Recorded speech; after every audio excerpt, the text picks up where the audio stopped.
I could imagine Russia not agreeing to a ceasefire, despite the fact that in many ways this is a pretty good deal that's been delivered to them by a Trump administration that's significantly more sympathetic to the Russian case.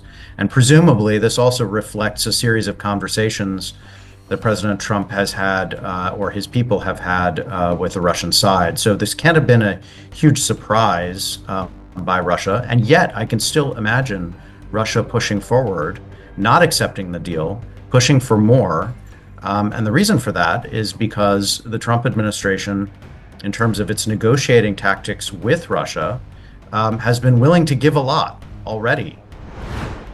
If Trump does pull off the ceasefire and then proceed to pull off some sort of peace deal, of course, there will always be question marks about how long that peace deal will last and whether Russia will abrogate it. But if he does pull off both, could he become a serious contender for the Nobel Peace Prize? He could. And if that were a deal that both the Russians and Ukrainians were somehow willing to support and champion, then you could even say he might deserve it. I believe that India can come to some interim agreement with this Trump administration to delay the imposition of reciprocal tariffs. And I believe that because India already appears to be willing to negotiate seriously on a broader trade agreement. And nobody in Washington could reasonably expect that such an agreement would be concluded before the beginning of April. That would simply be too soon. So both sides have said that they want to conclude this within the calendar year. If they're serious about that, and if India seems to be putting some potentially significant concessions on the table in those negotiations, then there'd be no reason for the Trump administration to walk away from that or to prematurely impose sanctions.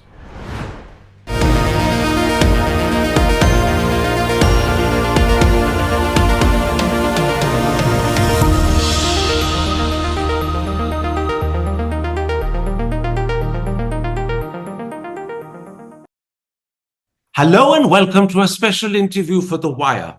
The Trump administration has convinced Ukraine to accept a 30-day ceasefire on land, sea, and air, and in turn it's agreed to lift restrictions on military aid and intelligence sharing. Now, will Russia also agree? If it does, how significant an achievement will that be? And could it possibly make President Trump a serious contender for the Nobel Peace Prize? Second, India's desperation to avoid reciprocal tariffs is no secret. This is why the Business Standard claims Commerce Minister Piyush Goyal is considering a second trip to America later this month with a revised offer of reduced tariffs. The key question is, can that work? Those are the two key issues I shall raise today with the senior advisor on the South Asia program of the United States Institute of Peace, Daniel Markey. Dr. Markey, the Trump administration has convinced Ukraine to accept a 30-day general ceasefire on land, sea, and air, and in turn it's agreed to lift restrictions on military aid and intelligence sharing. Let me start by asking, in your eyes, how significant an achievement is this, and how much credit do you give the Trump administration? Well, it's significant in that it's a change, certainly from where the last administration was and where we would imagine a Harris administration would have been. This is not the kind of thing that the Ukrainians would have been willing to entertain unless they felt like the United States was incredibly serious about pushing them into an arrangement with Russia. So in all those ways, it's quite serious and a big difference. But I think where you're going with this is whether it will actually amount to something. And there, obviously, it takes two, or in this case, maybe three. That includes the Russians. And that remains to be seen. So let's watch. Now, Secretary of State Marco Rubio has said the ball is now in the Russian court. Do you believe Russia will agree to a 30-day ceasefire? And what would be the situation if Russia turns around and says no? After all, at the moment, it seems to be advancing across the front line, particularly in Kursk. It might want to continue to gain before it agrees to a ceasefire. Yeah, I could imagine Russia not agreeing to a ceasefire, despite the fact that in many ways this is a pretty good deal that's been delivered to them by a Trump administration that's significantly more sympathetic to the Russian case. And presumably, this also reflects a series of conversations that President Trump has had or his people have had with the Russian side. So this can't have been a huge surprise by Russia. And yet, I can still imagine Russia pushing forward, not accepting the deal, pushing for more. And the reason for that is because the Trump administration, in terms of its negotiating tactics with Russia, has been willing to give a lot already. And Putin may believe that he can get even more before he has to give anything. And so that's the nature of the leverage here seems to have shifted with Russia having a great deal more for reasons that are not entirely clear with Trump. And so they may be willing to keep pushing. Last night in the White House, sitting beside the Irish Prime Minister, President Trump, without indicating what he might do, said that he does have the ability to put further pressure on President Putin. A few days earlier, in one of his Truth Social messages, Trump threatened sanctions and tariffs against Russia. The question is, do we have any precise sense of what he has in mind, and how sufficient will those tariffs and sanctions be to twist Russia into agreement? Right. Of course, Trump could do more to pressure Russia. Of course, he could have started these negotiations without gifting Russia the promise that Ukraine would not be a part of NATO.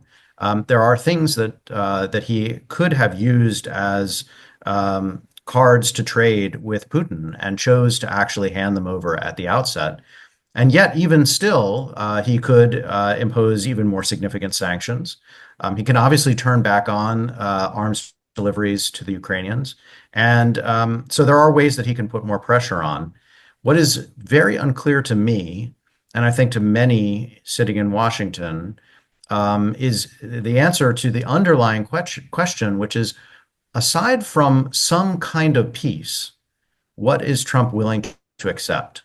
We know he wants a peace deal, but we really do not know what the contours of that deal that he'd be willing to accept, what those contours would be. So, huge question mark there. Let's come to that peace deal, because if there is a ceasefire agreed to by both sides, that is the next step. Now, as you said, the Trump administration has already indicated that Ukraine cannot expect to get back all the territory it's lost to Russia, nor can it expect membership of Ukraine.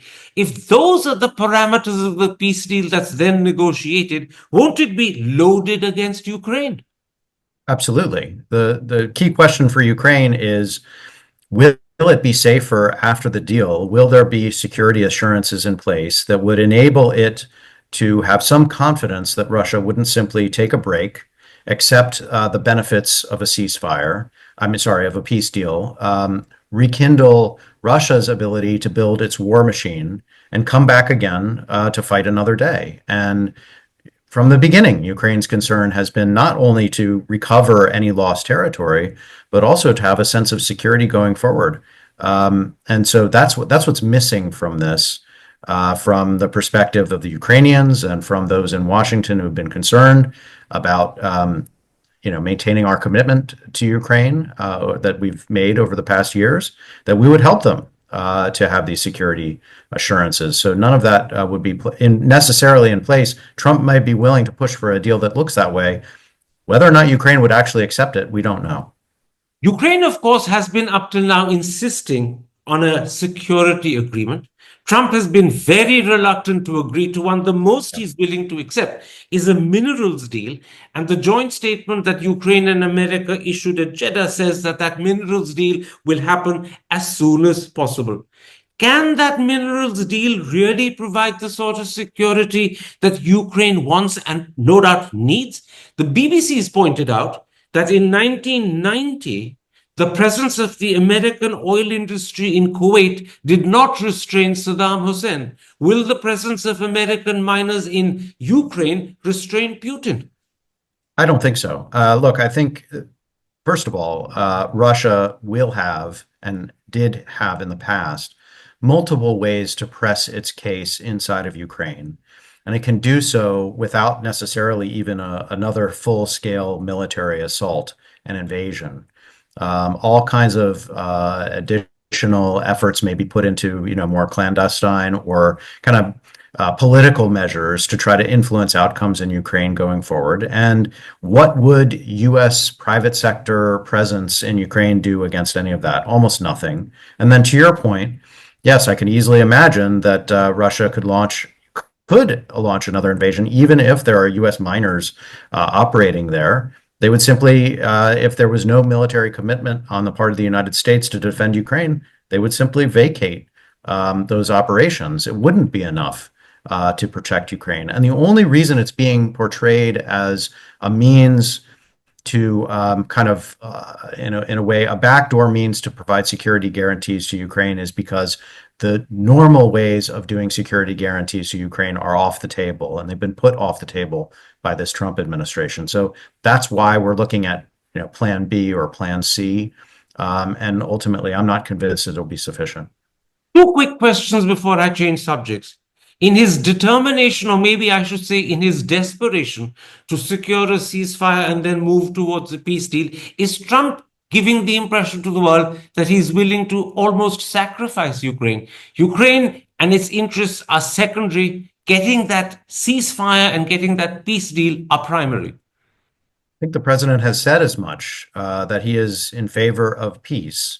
And then he has gone even beyond that to be very critical of Ukraine and of Zelensky in particular, and has even suggested that the Ukrainians themselves are more responsible for this conflict than the Russians. And so in all of those claims, it's hard to see a lot of sympathy or attachment to the Ukrainian cause. So I take him at his word.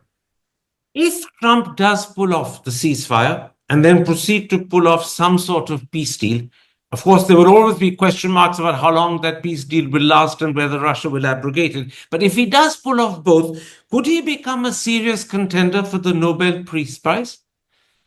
He could. And if that were a deal that both the Russians and Ukrainians were somehow willing to support and champion, then you could even say he might deserve it. But those are a lot of ifs. Hi, I'm Karan Thapar. Over the last few years, I hope you've been watching my program, The Interview on the Wire. During that period, I've interviewed doctors, politicians, businessmen, scientists, authors, and even the occasional Nobel laureate. For me, it's been exciting. I hope it's been enjoyable for you. But these, as you know, are tough times, and if this program is going to remain bold, independent, and sometimes even defiant, then I think we need your support. At the end of the day, it's a truism, but editorial independence is best defended by the viewers. So if you would like this program to remain the way it is, forthright, outspoken, and interesting, then would you consider supporting us? All you have to do is to click on the description at the bottom. But more than anything else, I hope you will continue to watch the interview.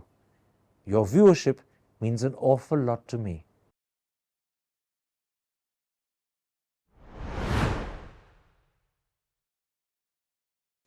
Let's, at this point, come to the second subject I want to raise with you, but I'll bring it up only briefly. I'm talking about India-US relations. Newspaper reports suggest that India is desperate to avoid reciprocal sanctions, which come into effect on the 2nd of April. India is hoping that the bilateral trade agreement it's negotiating with America, which is supposed to fall into place by autumn this year, will help avoid reciprocal tariffs. Are India's hopes realistic, or are they likely to be belied?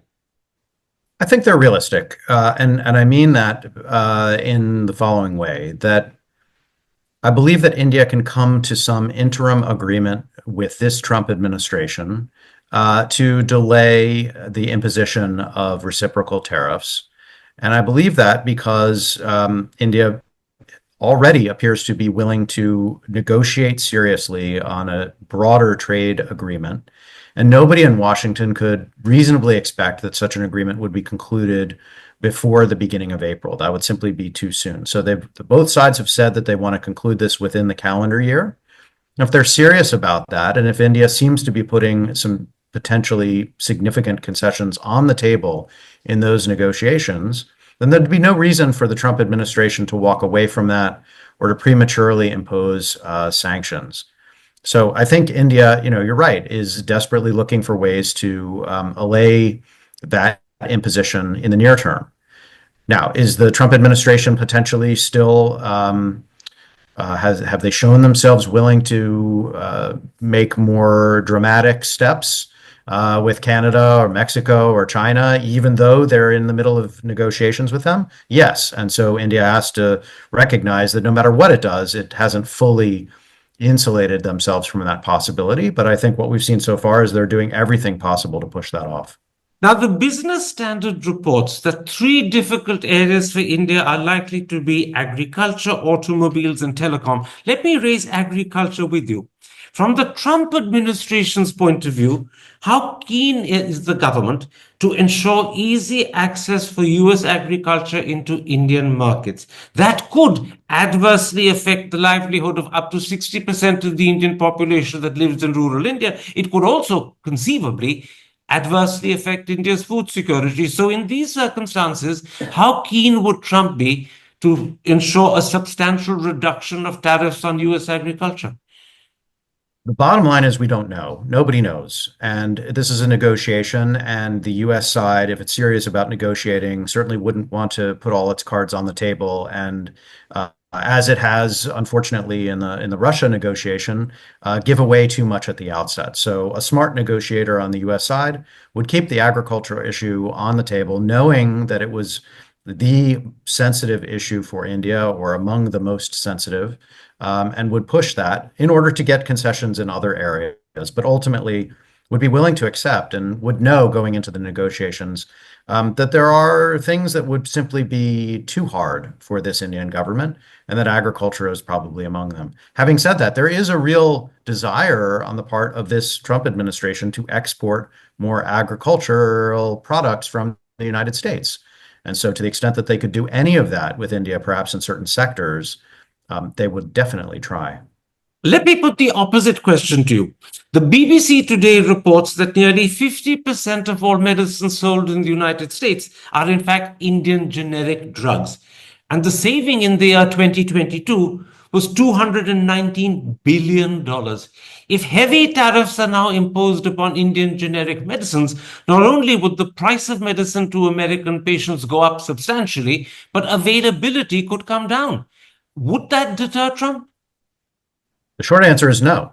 And the reason we know that it wouldn't deter Trump is because tariffs across the board, no matter whether they're imposed on Indian pharmaceuticals or Canadian lumber, are harmful to American consumers, which is why most US governments for many decades have avoided imposing tariffs, because they have been sensitive to those costs. Well, what separates Trump from his predecessors is a willingness to bear those costs, at least to engage in tough negotiations, recognizing that they would be costs that would be borne to some degree by India as well. Now, whether that's wise or whether that helps the American consumer, that's clearly where Trump is and where he's likely to remain. Two questions before I let you go. Yesterday's Business Standard reports that the Indian Commerce Minister Piyush Goyal is planning a second visit to the United States later this month. That would mean 2 visits in March itself. And this time he's going with a revised list of tariff reductions. The paper says India's initial pitch for tariff reductions was deemed inadequate, presumably by the American administration. Could such efforts, 2 visits by the Commerce Minister in 1 month alone, impress the Trump administration? Would it make the Trump administration more willing to be accommodative? Look, I think the Trump administration wants to present itself as not easily impressed on these issues. So the display of being present in and of itself, or trying very hard, is probably not going to be enough. But if, in fact, the 2 visits reflect a deeper willingness on the Indian government to actually come with concessions, then that may impress the Trump administration sufficiently. And if those concessions are paired with other things that the Trump administration may or may not want, I mean, it's difficult for us to know exactly what they seek, but among those would be defense deals, perhaps enhanced US-India defense cooperation, maybe even turning the Quad which has up until now been primarily associated with providing public goods in the region, turning it into something that takes a harder military line. Those are the kinds of things, we'll have to see, but they may demonstrate to this Trump administration that India is serious about the relationship, wants to do a great deal more. And those are the kinds of things that may be impressive. Finally, according to a Nomura report, India's effective weighted average tariff on US exports to India is set to be 9.5% compared to just 3% on Indian exports to the United States. That's a very, very substantial difference. Do you believe the Trump administration wants it completely equalized, or could it accept a sharply reduced difference, say something like 6% versus 3% or 5% versus 3%? Listen, you and I won't be able to negotiate this deal, so I don't know what the answer to that question is, where the Trump administration would draw the line, 3% here, 4% there. I actually think that ultimately, to your earlier question, certain sectors are going to be very radioactive or almost off limits in terms of reducing tariffs and permitting U.S. access. And agriculture is definitely at the top of that list. So it's not, I'm sure that I have heard that the going in stance on the U.S. side is across the board cuts without looking sector by sector to move the process along more rapidly. I'm sure that's the case. And yet, there will be carve-outs. And so it won't be a story of just one answer to that question. Different sectors will have different levels of tariffs, and both sides will have to figure out exactly what those are. Daniel Markey, thank you very much for the time you've given me on a day when I know you are particularly busy. Thank you. Stay safe. You too. Hi, I'm Karan Thapar. Over the last few years, I hope you've been watching my program, The Interview on the Wire. During that period, I've interviewed doctors, politicians, businessmen, scientists, authors, and even the occasional Nobel laureate. For me, it's been exciting. I hope it's been enjoyable for you. But these, as you know, are tough times, and if this program is going to remain bold, independent, and sometimes even defiant, then I think we need your support. At the end of the day, it's a truism, but editorial independence is best defended by the viewers. So if you would like this program to remain the way it is, forthright, outspoken, and interesting, then would you consider supporting us? All you have to do is to click on the description at the bottom. But more than anything else, I hope you will continue to watch The Interview. Your viewership means an awful lot to me.